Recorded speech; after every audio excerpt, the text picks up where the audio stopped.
Hey everybody, it's been a while. I wanted to, for this new blog, I wanted to talk about acting, and more specifically my acting process and how I create a character.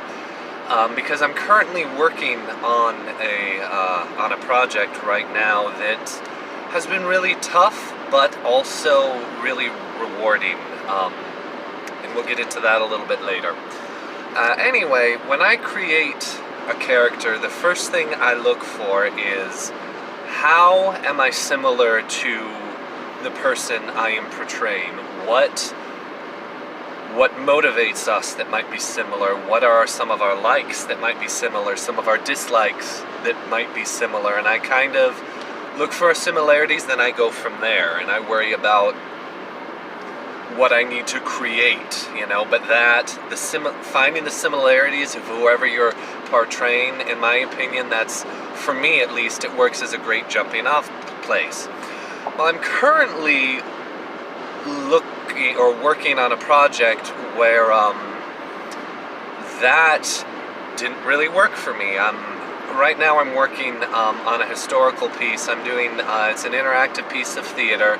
It's a historical reenactment of the Underground Railroad, and I play a slave trader. And so, I started the way I usually start my process. Okay, how are we similar? I didn't get really far. Someone who views people, human beings, as merely pieces of property to be sold for profit, there's nothing in common with that. So I really had to look at the project as a whole and see what the project as a whole could do. So we've had a lot of mixtures of audiences come to see this. Some old, some young, some in between. And what I really hope, because I think it is a really powerful piece of interactive theater, I hope the audiences, African American audiences, walk away with a sense of gratitude for their ancestors, because in some ways in this program we don't pull any punches, and we try within reason to tell the story exactly like it happened, and the dangers that people faced when they were trying to escape from slavery. And Caucasian audiences to walk away with a greater sense of empathy, but understanding at the same time. So that is how I was able to do this role, not being able to follow my usual process, but to be able to look at it as a whole and see what it was doing. And it has been a mixture for me. It's been tough, but it's been rewarding, like I said, because every time we do this, and I do this upwards of 12 times a day for 12 different groups, I really try to go there as much as possible and to go to those dark places that this slave trader, must have lived in to view these people like he did view them. And on one hand, it's been a challenge, and a fun challenge, because I've never ever done this type of acting before. But on the other hand, it's been rough, because it's a lot of school groups that come through, and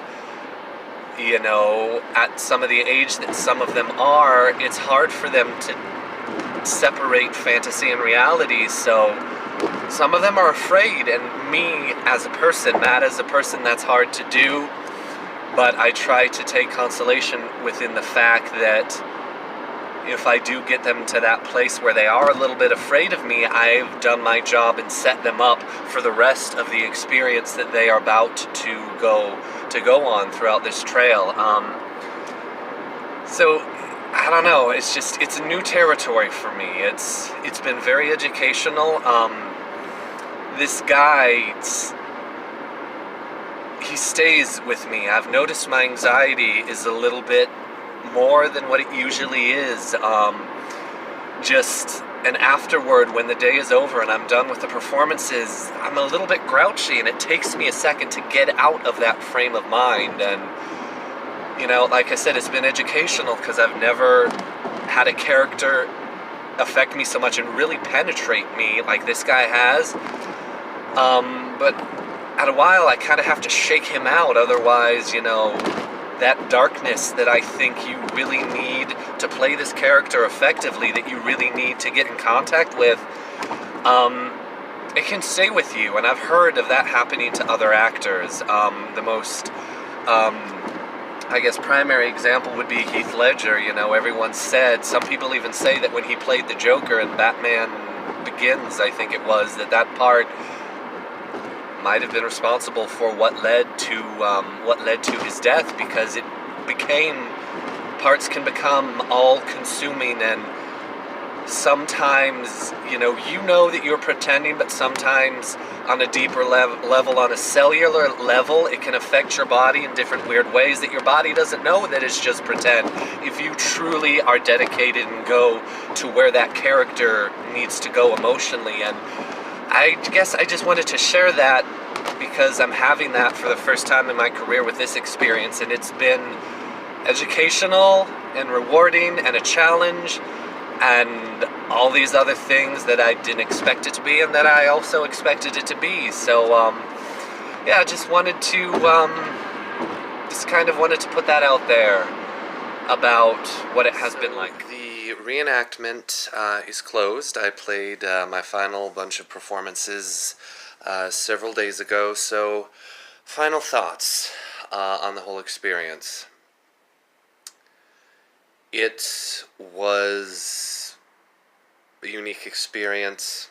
I've never had anything like that in my career, where it just forced me in every way possible to get out of my comfort zone as a performer and tackle material that I had never tackled before, and play a character that, in order to play successfully, forced me to tap into emotions and places and feelings that I had never done before as an actor. So it was rewarding in that instance. It was also tough because, as I said in the previous part of this, it was hard. It caused me a lot of mental and physical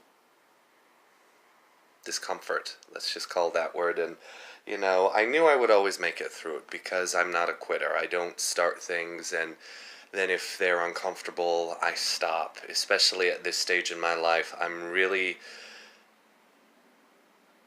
wanting to get out of my comfort zone, not just as a performer, but just as myself as a person, and try new things. And that was what this was in every way, sense of the word, something brand new. And I did it. I made it through, and I'm very, very proud of myself for doing that, for not backing down, on the character, for really giving it what it needed to have. Would I do it again? I don't know. I'm not going to focus on that. Should the phone ring early next year with another offer, I don't know. I'm going to worry about it then. Right now I'm just going to take a moment and appreciate what I did, and kind of take stock about everything that I've learned.